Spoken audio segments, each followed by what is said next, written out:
샬롬. 삼국지 7권 20번째. 왕자와 술사들.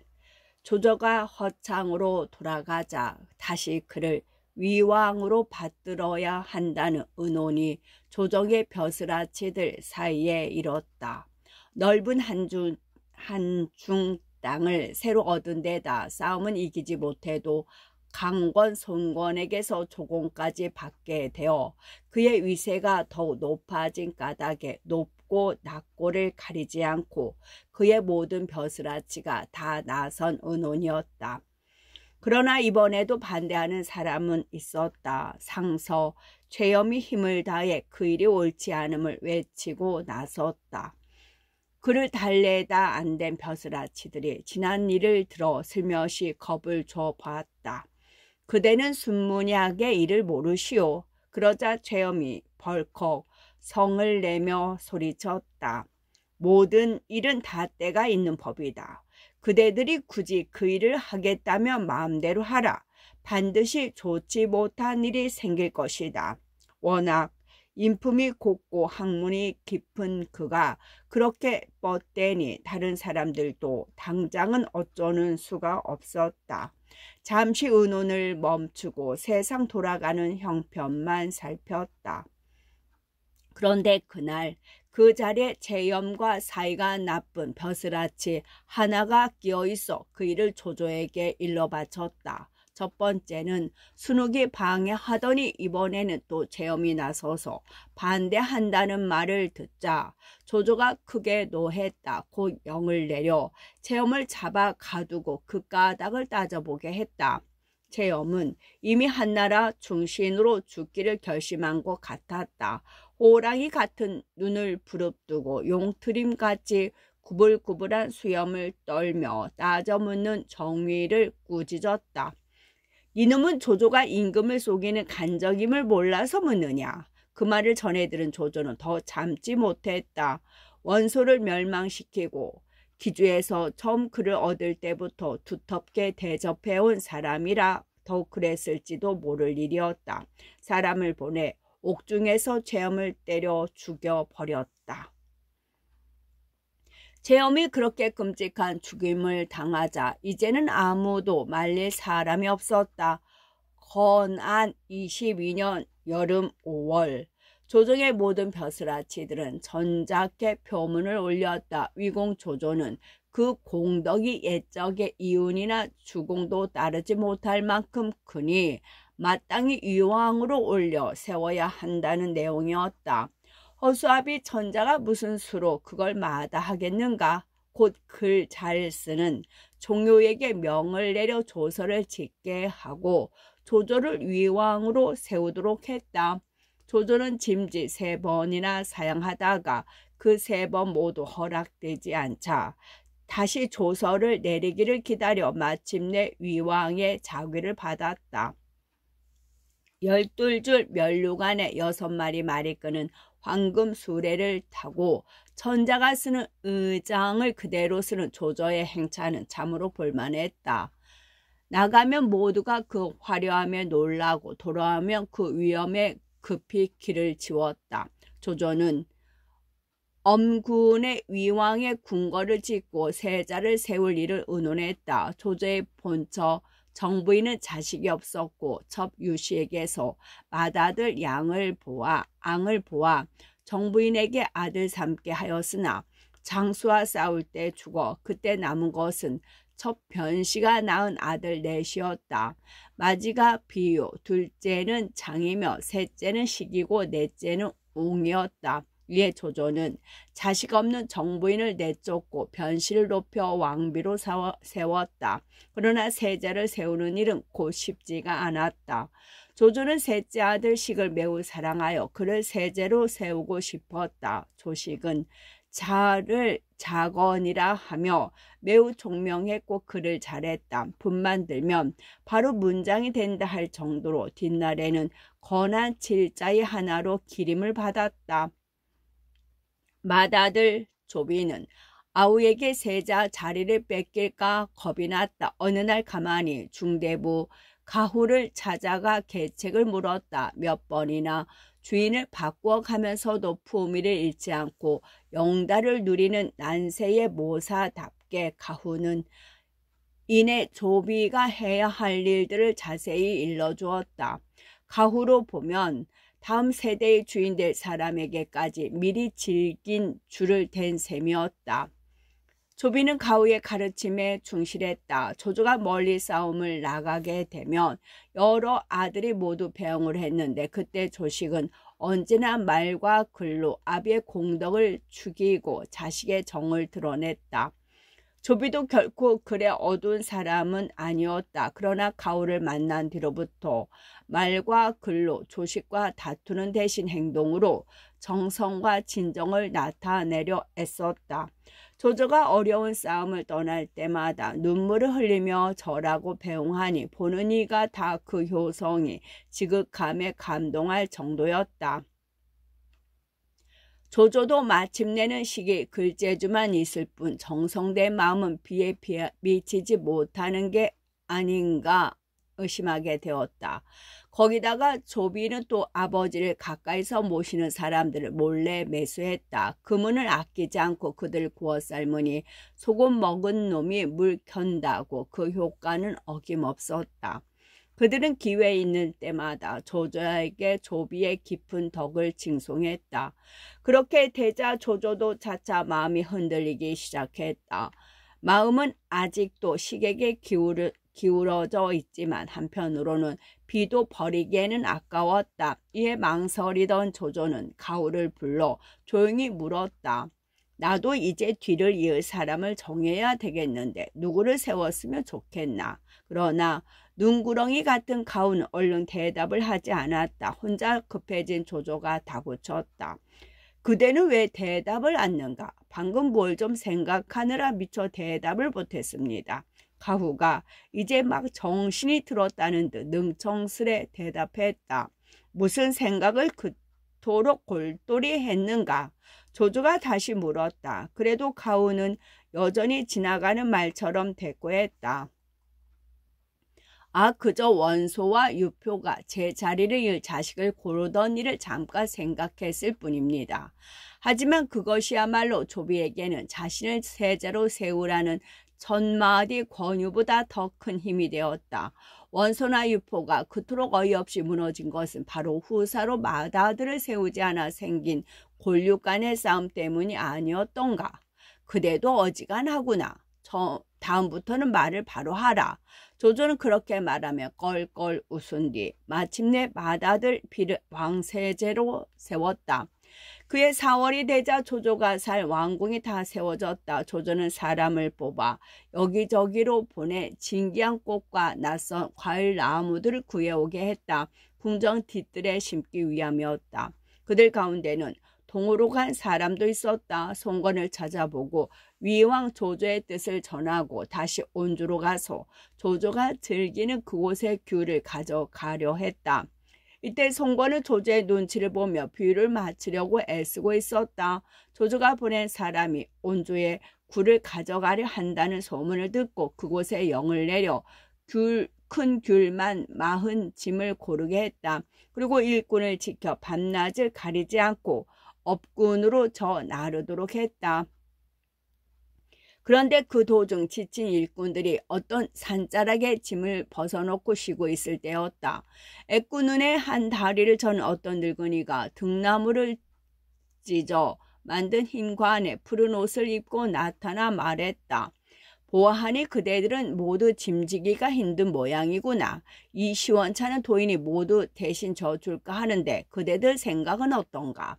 그러자 일꾼들은 모두 기뻐하며 짐을 벗어주었다. 그 늙은이는 한 사람마다 오롯이 짐을 대신해 져주었다. 그렇게도 무겁던 짐이 늙은이가 가볍기 그지없이 보였다. 참으로 이상한 일이 아닐 수 없었다. 빈도는 위왕의 고향 친구로 이름은 좌자에 좌는 원방이요 도는 오가 선생이라 하오. 업군에 이르거든 위왕에게 좌를 만났더란 얘기를 해주시오. 떠날 무렵하여 그 늙은이는 일꾼들을 거느리고 벼슬아치에게 그렇게 자신의 이름을 밝히고는 소매를 떨치며 가버렸다. 그 벼슬아치는 그런 죄좌의 갑작스런 나타남과 사라짐이 까닭없이 마음에 걸렸지만 달리 이렇다 할 병고도 없이 고개만 깨우타며 좌좌를 보냈다. 그럭저럭 업군의 잃은 일꾼들은 지고 온 귤을 조조에게 바쳤다. 조조는 그게 멀리 강남에서 송건이 구에 바친 것이라는데 더욱 흡족해 몸소 상자를 열고 귤을 집어 껍질을 벗겼다. 그런데 이게 어찌된 일인가? 귤은 껍질뿐이고 속살이 하나도 없었다. 조조는 급히 다른 귤을 벗겨봤다. 역시 마찬가지였다. 깜짝 놀란 조조는 귤을 가져온 벼슬아치를 불러 까닭을 물어봤다. 한참을 어리둥절해던 그 벼슬아치가 이윽고 머뭇머뭇 대답했다.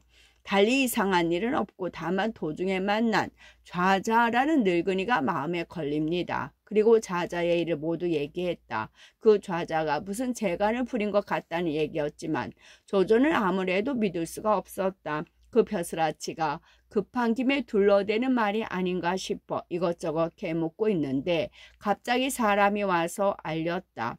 좌자 선생이라는 사람이 대왕을 뵙기를 정합니다. 마침 그의 얘기를 하던 중이라 조조는 얼른 좌자를 불러들이게 했다. 좌자가 들어오는 걸 보고 그 벼슬아치가 말했다. 바로 저 사람이 도중에 본 그 늙은입니다. 그 말에 조조가 언짢은 얼굴로 좌자를 꾸짖었다. 너는 어떤 요망스러운 술수를 부렸기에 이 좋은 과일에 속이 하나도 없어졌느냐? 그게 무슨 말씀입니까? 제가 한번 보지요. 좌자가 빙긋 웃으며 귤 하나를 집어 껍질을 벗겼다. 안에는 탐스러운 속살이 들어차 있는데 보기만 해도 달고 시원했다. 놀란 조조가 다시 손수 귤을 집어서 까봤다. 그러나 역시 빈 껍질뿐이었다. 몇 개를 번갈아 가며 귤 껍질을 벗겼으나 좌자의 귤에는 먹음직한 과육이 들어있어도 조조가 깐 것은 빈 껍질뿐이었다. 그제서야 조조는 좌자가 예사 인문이 아니라는 걸 알아차렸다. 좌자에게 자리를 내주고 찾아온 까닭을 물었다. 그러자 좌자는 거기에는 대답을 않고 술과 고기만 정했다. 술과 고기를 내오너라. 조조는 그 방자한 태도가 별로 달갑지 않으면서도 마지못해 그렇게 영을 내렸다. 좌자는 걸신 들린 사람처럼 먹고 마시는데 잠깐 사이에 술 단말과 양 한 마리를 먹어치웠다. 실로 엄청난 양이었다. 조조가 다시 놀라 물었다. 그대는 어떤 술법을 배웠기에 이토록 놀라운 재간을 부리게 됐는가? 그제서야 좌자가 입을 열었다. 빈도는 서천 가릉 아마산 속에서 30년이나 돌을 닦았소이다. 그런데 어느 날 문득 바위벽 속에서 내 이름을 부르는 소리가 들렸소. 놀라 그쪽을 보았으나 아무도 보이지 않았는데 그런 일은 그로부터 며칠이나 거듭되었소이다. 그러다가 어느 날 갑자기 하늘에서 벼락이 떨어져 바위를 쪼개자 천서 3권이 나왔소. 둔갑전서라는 책으로 상권은 전둔이란 이름이었고 중권은 자둔, 하권은 인둔이라 했소. 전둔이란 구름을 딛고 바람을 타 태허로 날아오를 수 있게 하는 술법이요. 자둔은 산을 뚫고 돌을 쪼개며 거칠 것 없이 몸을 옮기는 술법이며 인두는 세상을 구름처럼 떠돌며 마음대로 몸의 형상을 바꿀 뿐만 아니라 검을 날리며 사람의 목을 주머니에 물건 꺼내듯 잘 나올 수 있는 술법이요. 이제 대왕께서는 사람으로서는 더 높아질 수 없을 만큼 높아졌으니 이만 물러나 나와 함께 암이 산으로 드시는 게 어떻겠소. 가서 돌을 닦으시겠다면 내 반드시 그 3권의 전서를 모두 대왕께 전해드리겠소이다. 말하자면 왕노릇 그만하고 자기 제자나 되라는 뜻이었다. 조조는 고가운 마음이 들었으나 억지로 참고 좋은 말로 받았다. 나 역시도 오래전부터 물러날 생각은 해왔지만 쉽지 않았다. 조종이 아직 나를 대신할 만한 사람을 얻지 못했는데 어떻게 버려두고 떠나겠는가. 그러자 좌자가 껄껄 웃으며 빈정거렸다. 익주의 유현덕은 제실의 종친일 뿐 아니라 덕망 높은 이라 들었소. 왜 그분에게 대왕의 자리를 내주지 않으시오? 만약 그렇게 하지 않으면 빈도가 칼을 날려 그대의 머리를 베버리고 말겠소. 어지간히 참아내던 조조도 좌자가 그렇게까지 나오자 가만히 있지 못했다. 벌떡 몸을 일으키며 성난 소리로 꾸짖었다. 이제 보니 니놈은 바로 유비가 보낸 세자기로구나. 그러고는 곁에 있는 무사들을 시켜 좌자를 묻게 했다. 좌자는 껄껄 웃기만 할 뿐 그대로 무사들에게 몸을 맡겨두었다. 조조는 옥졸들을 시켜 그런 좌자를 고문하게 했다. 수십 명의 옥졸들이 좌자를 묶어놓고 모진 매질을 하기 시작했다. 그러나 한창 매질을 하다 보니 좌자는 코를 골며 자고 있었다. 그 모진 매질이 조금도 아프지 않은 것 같았다. 그걸 본 조조는 더욱 성이 났다. 다음날 방도를 내어 좌좌를 다스릴 작정으로 목에는 큰 칼을 씌우고 온몸은 쇠사슬로 동여 옥에 내렸다. 하지만 그것도 소용없었다. 얼마 뒤 조조가 옥에 가서 보니 목에 씌웠던 칼이며 착고와 사슬은 모두 풀어져 흩어져 있고 좌자는 땅에 누워 자고 있는데 역시 조금도 상한 곳이 없었다. 이에 조조는 다시 먹을 것을 끓여 보았다. 7날이나 가두어 놓고 물 한 방울 주지 않았으나 이번에도 아무런 효과가 없었다. 땅바닥에 단정히 앉아있는 좌자의 뺨엔 오히려 전보다 더 윤기와 홍조가 흘렀다. 감옥을 지키던 군사로부터 그 말을 전해들은 조조는 좌자를 끌어내 물었다. 니놈은 무슨 요망한 술법을 부려 먹지 않고도 배견할 수 있느냐? 나는 수십 년을 먹지 않아도 견뎌내고 하루에 1000마리 양을 잡아온다 해도 다 먹을 수 있어. 좌자가 빙긋 웃으며 그렇게 대꾸했다. 조조는 더는 어찌할 수 없어. 좌자를 그냥 풀어주게 했다. 그런데 바로 그날 낮이었다. 조조가 왕궁에서 크게 잔치를 벌이고 여러 벼슬아치들과 술을 마시는데 좌자가 남학신을 끌고 뜰로 들어섰다. 모든 벼슬아치들은 조조가 정한 것 같지도 않은데 볼품없는 차림으로 잦아든 좌자를 보고 놀라면서도 개의쩍게 여겼다. 좌자는 그런 벼슬아치들을 거들떠 보지도 않고 조조에게 말했다.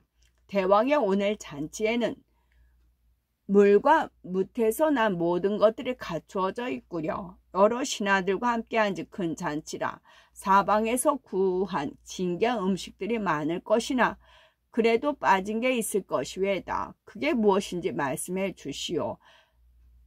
빈도가 비록 재주 없으나 한번 재워보겠소. 나는 용의 간으로 국을 끓여 먹고 싶다. 그대가 좀 내놓을 수 있겠는가? 조조가 이제야 하는 기분으로 그렇게 물었다. 어떻게든 좌자를 골려주려 한 소리였으나 좌자의 대답은 뜻밖이었다. 그게 뭐 어려울 게 있겠습니까? 좌자는 그 말과 함께 북과 먹을 정하더니 회칠한 벽에 용을 그리기 시작했다. 이내 한 마리 용이 회벽 위에 그려졌다. 그러나 놀라운 것은 그 다음이었다. 좌자가 그 용을 보고 소매를 한번 떨치자 용의 배가 갈라지는 게 아닌가. 좌자는 그런 용의 배 속에 손을 넣어 피가 뚝뚝 흐르는 간 한 덩이를 꺼냈다. 조조가 갑자기 그런 좌자를 꾸짖었다. 그건 속임수다. 그대는 소매 속에 미리 감추었던 걸 꺼내지 않았는가. 아무래도 믿을 수가 없어 해본 소리였다. 그러나 좌자는 별로 탓하는 기색도 없이 조조의 말을 받았다. 대왕께서 믿지 못하시는 듯하니 달리기를 내야겠구려. 지금은 매우 추운 겨울이라 풀과 나무가 다 말라버렸소. 그런데 대왕께서는 꽃을 매우 좋아하시니 나는 그 꽃을 보여드릴까 하오. 어떤 꽃을 특히 보고 싶어 하시는지 일러주시오. 나는 모란 꽃을 보고 싶다. 조조가 이번에는 은근히 호기심이 일어 그렇게 대답했다. 그야 쉽지요.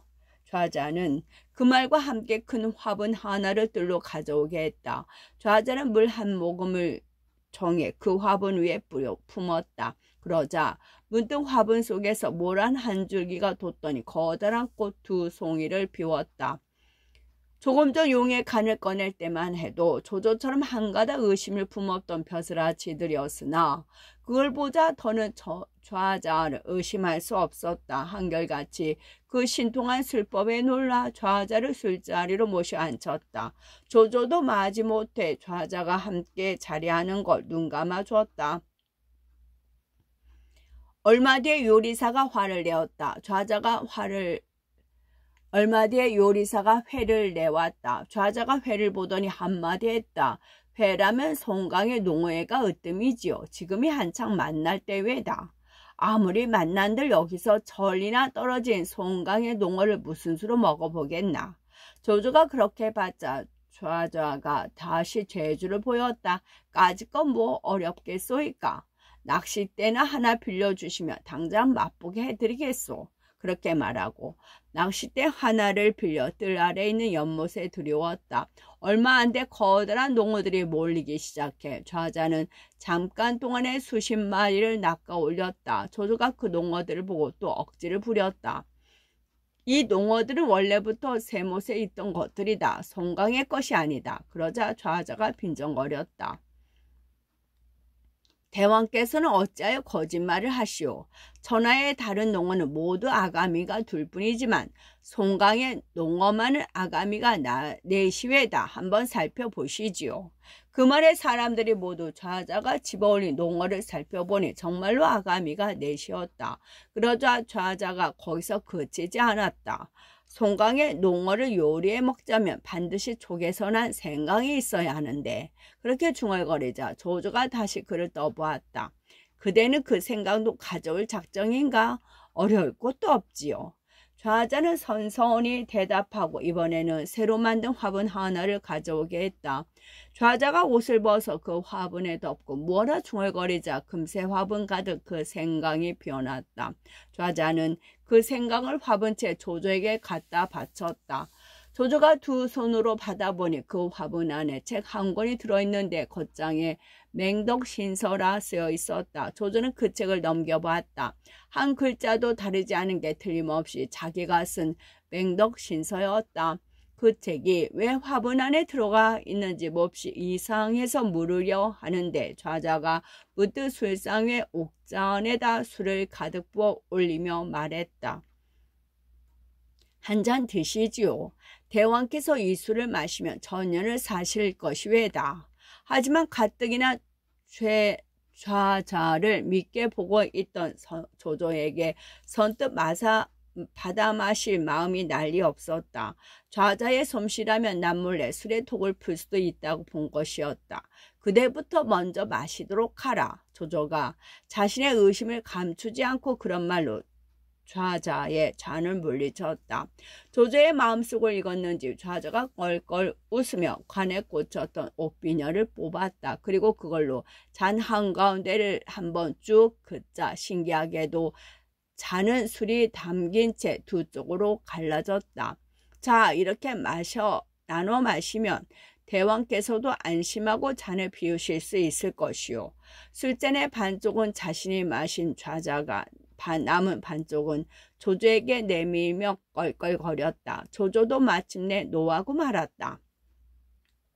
이놈, 네가 너무 무례하구나. 이게 무슨 짓이냐. 조조가 그렇게 소리 높여 꾸짖었다. 그러나 좌자는 그 잔을 공중으로 던졌다. 잔은 이내 흰 비둘기가 되어 궁궐 처마를 빙빙 돌며 놀았다. 거기 있던 사람들은 좌자의 그 놀라운 술법에 넋을 잃고 이리저리 나는 비둘기를 바라봤다. 그러다가 얼마 뒤에 뻗뜩 정신을 차려보니 좌자는 이미 온데간데 없었다. 조조가 놀라 좌자를 찾고 있는데 문득 사람이 와서 알렸다. 좌자가 국문을 나갔습니다. 그 말을 들은 조조가 차갑게 내뱉었다. 저런 요사스러운 인간은 반드시 없애야 한다. 살려두면 뒷날 틀림없이 세상을 해칠 것이다. 그러고는 허저를 불러 영을 내렸다. 장군은 철갑 300기를 이끌고 좌자를 뒤쫓으라. 반드시 사로잡아 와야 한다. 허저는 급한 군사들과 말에 올라 성문을 나섰다. 얼마 안 가 좌자가 남학신을 입고 절름거리며 천천히 걸어가고 있는 게 저만치 보였다. 허저는 얼른 그를 사로잡아 가려고 말에 박차를 가했다. 그런데 참으로 이상한 일이었다. 아무리 말에 박차를 가고 책찍질을 더해도 남학신을 신고 절름거리며 느릿느릿 걸어가는 최자를 따라잡을 수가 없었다. 그렇게 쫓고 쫓기다가 어느 산모통에 이르렀을 때였다. 좌자 앞길에 어떤 양치기 소년이 양떼를 몰고 나타났다. 그러자 좌자가 갑자기 양떼 속으로 뛰어들어 숨어버렸다. 허저가 화를 들어 쏘려 했으나 어떻게 숨었는지 보이는 것은 양떼뿐. 좌자는 간 곳이 없었다. 옳지, 이 늙은이가 요술을 잘 부리니 틀림없이 양으로 둔갑을 했을 것이다. 하지만 애꾸눈과 절름발이 어쩌겠는가. 애꾸눈의 뒷다리 하나를 저는 양을 찾아 죽이면 될 것이다. 허저는 속으로 그렇게 생각하고 가만히 양떼를 살펴봤다. 그런데 이게 어찌된 셈인가. 수백 마리의 양이 한결같이 애꾸눈의 뒷다리 하나를 절고 있었다. 이에 허저는 하는 수 없이 양떼를 모조리 죽여버리고 돌아갔다. 졸지에 기르던 양을 모두 잃게 된 소녀는 목을 놓아 울었다. 얘야 얘야. 갑자기 죽어 자빠진 양 틈에서 사람의 소리가 울고 있는 소년을 불렀다. 소년이 그쪽을 보니 땅에 떨어진 양의 머리에서 나는 소리였다. 얘야, 잘린 양의 머리를 모두 몸통에 붙여라. 그러면 양이 되살아날 것이다. 그 목소리는 이어 그렇게 일러주었으나 어린 양치기는 겁부터 먼저 났다. 놀란 얼굴을 싸매고 달아나기 바빴다. 얼마쯤 갔을까? 다시 등 뒤에서 문득 사람의 소리가 났다. 얘야, 놀라 달아날 거 없다. 여기 네 양을 돌려주마. 모두 살아있으니 몰고 가거라. 소년이 돌아보니 좌자가 어느새 모든 양들을 되살려 몰고 뒤따라오는 중이었다.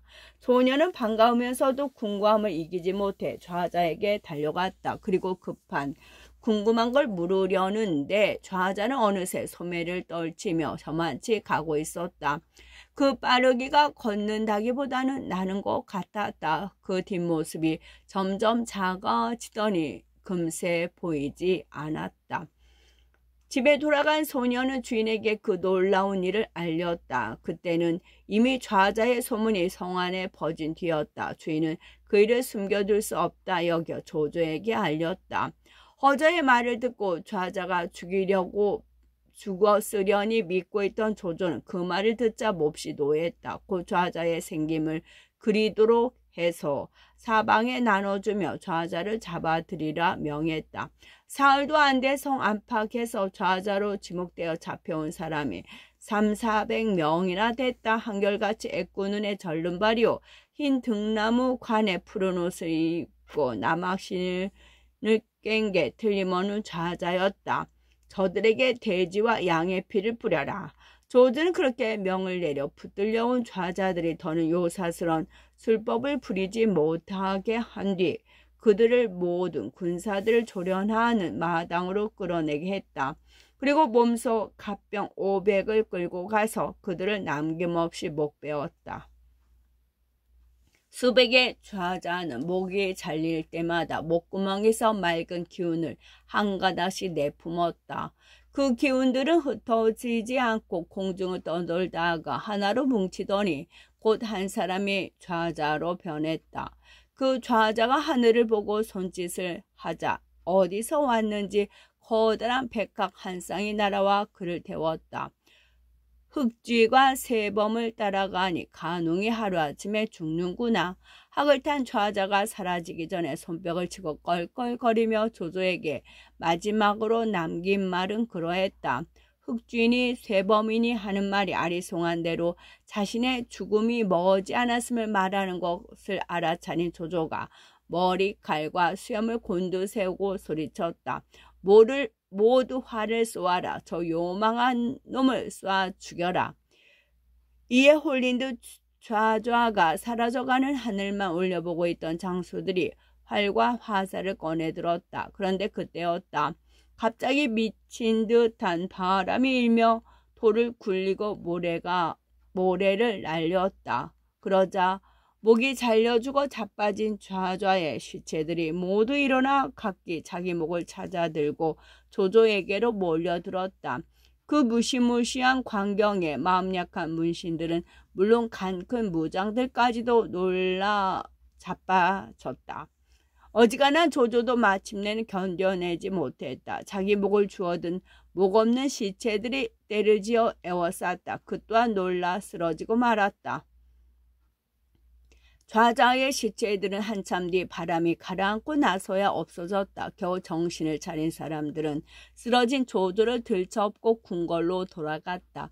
그러나 그날 조조는 너무도 놀란 나머지 깨어나서도 그로 인해 병을 얻었다. 그런데 여기서 한 가지 밝혀두고 싶은 것은 정사가 말하는 좌이다. 좌자는 후한서 방술열전과 삼국지 위지, 무제기, 화타전 등에 나오는 실제 인물이며 어디까지 믿어야 할지 모르지만 그의 놀라운 신통력도 몇 가지는 기록되어 있다. 곧 그가 조조의 궁궐에 앉아서 송강의 농어를 잡은 것과 촉에서 나는 생강을 때맞춰 내놓은 것, 양으로 변해 양태 사이에 숨긴 것 등이 그러하다. 하지만 그가 조조의 노여움을 산 것은 정사와 연희가 너무 다르다. 후한서에 따르면 좌자가 조조의 미움을 받게 된 것은 방술에 곁들여 쓴 것으로 보이는 속임수가 탄로난 까닭이며 또 조조도 구태여 그를 잡아 죽이려고 애쓴 흔적은 없다. 다시 말해 좌자는 지레 겁을 먹고 달아나 숨었을 뿐이다. 그가 조조에게 유비를 축혀 올렸다거나 조조가 그를 죽인 뒤에 놀라 병을 얻었다는 것은 순전히 연희를 지은이가 꾸며낸 얘기에 지나지 않는다. 좌자는 전부터 조조 주위에 있었던 일종의 식객이었고 끝까지 유비와는 무관했다. 그건 그렇고 다시 연희로 돌아가며 좌자 때문에 병을 얻은 조조는 아무리 약을 써도 듣지 않았다. 그때 마침 태사승 허저란 사람이 조조를 보러 왔다. 허지는 점을 잘 친다고 알려진 사람이라 조조는 그에게 점을 쳐달라고 정했다. 허지가 사양하며 말했다. 대왕께서는 관로를 모르십니까? 점에는 귀신 같다는 사람인 바 저 같은 것은 견주지도 못합니다. 그를 불러 물어보십시오. 그 이름은 자주 들었네만 아직 그 술법이 어느 정도인지는 모르네. 아는 게 있으면 자세히 들려주게나. 나이 탓일까? 조조가 단박 마음에 끌려 그렇게 명했다. 허지가 들은 대로 모두 털어놨다. 관로라는 자를 공명이라 하며 평원 땅 사람인데 생김이 보잘것없고 술을 좋아하나 광기는 그리 많지 않습니다. 일찍이 그 아비가 낭양군의 구장이 되어 거기서 자랐고 어렸을 적부터 하늘의 별을 쳐다보기 좋아해 밤에는 잠을 잘 생각을 안 했다고 합니다. 부모가 말려도 듣지 않았을 뿐만이 아니라 오히려 늘 말하기를 집에서 기르는 닭이며 들판에 따오기도 때를 아는데 하물며 사람이라 라고 했습니다. 이웃 아이들과 놀아도 땅바닥에 천문을 펼쳐놓고 해와 달과 별을 그려넣을 정도였다 합니다. 자라서는 주역을 깊이 공부했으며 풍각을 볼 줄 알고 수의 이치에도 귀신에 통했다 할 만큼 밝아졌습니다.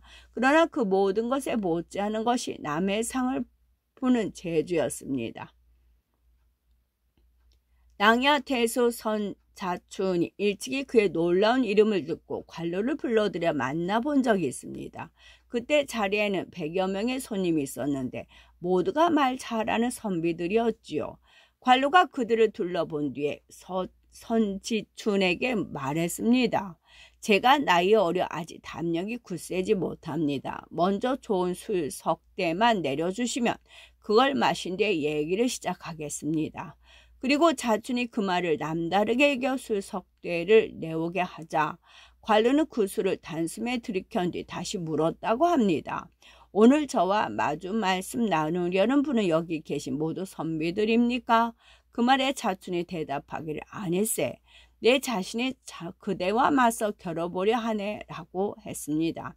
이에 두 사람이 얼려 주역의 이치를 따져보게 되었는데 관로는 물 흐르듯 말하는 중에도 한마디 한마디가 모두 정밀하고 심오했습니다. 자춘이 또한 만만치 않아서 이것저것을 따져 물었으나 관로는 조금도 막힘이 없이 받아 넘겼습니다. 새벽부터 저물 때까지 밥 한술 뜨지 않고 얘기하면서도 조금도 몰리는 기색이 없자 자춘은 물론 거기 모인 손님들도 모두 담복하지 않으니가 없었다 합니다. 그 뒤로 관로는 전하에 널리 신동으로 알려지게 되었습니다. 그렇게 시작된 허지의 얘기는 곧 관로의 기막힌 점술로 옮아갔다. 한 번은 이런 일이 있었다. 관로가 사는 고을에 곽은이라는 사람이 있었는데 형제 셋이 모두 다리를 저는 병에 걸려 관로를 찾아왔다. 관로가 점을 쳐준 뒤에 말했다. 점괘에 보니 그대들 집안 묘소에 여자 귀신이 하나 있는데 백모가 아니면 숙모가 되는 것 같네. 여러 해 전 흉년이 들었을 때 몇 대 쌀을 다투다가 그대들이 우물에 밀어뜨리고 큰 돌로 머리를 부수었군. 그 혼이 원통함을 이기지 못해 하늘에 호소한 결과 그대들이 이처럼 끔찍한 병을 얻게 된 것이니 어떻게 면할 도리가 없겠네. 그러자 그 삼형제가 일제히 관로 앞에 엎드려 울며 그 죄를 털어놓았다. 또 한 번은 이런 일이 있었다. 안평태소 왕기가 관로의 점이 용하는 걸 알고 집으로 정했다. 신도 현령의 아내는 바람 머리를 앓고 그 아이는 가슴 아리를 해 약을 써도 듣지 않으므로 관로에게 그 까닭을 알아보려 한 것이었다. 관로가 점을 쳐보더니 말했다. 그 집 서쪽에 두 사람의 시체가 묻혀 있고요. 한 사람은 창을 들고 있고 또 한 사람은 활과 화살을 들고 있는데 머리는 벽 안쪽에 있고 다리는 벽 바깥으로 나가 있소이다. 창을 든 자가 머리를 찔러대니 부인의 머리가 아프고 활과 화살을 든 자는 가슴을 찔러대니 자제분의 가슴이 아픈 것이요. 그 말을 들은 현령은 곧 자기 집 서쪽 벽 밑을 파보았다. 과연 땅소 8자 되는 곳에서 관 2개가 나왔는데 한 관에는 창이 들어있고 다른 한 관에는 활과 화살이 들어있었다. 나무로 된 곳은 썩어 없어졌으나 틀림없이 관로가 말한 대로였다. 그 관 속에 들어있는 뼈를 정성 들여 맞추어 성박심리 되는 곳에 묻어주자 정말로 현령의 아내가 앓던 바람 머리와 아들의 가슴앓이가 씻은 듯이 나았다.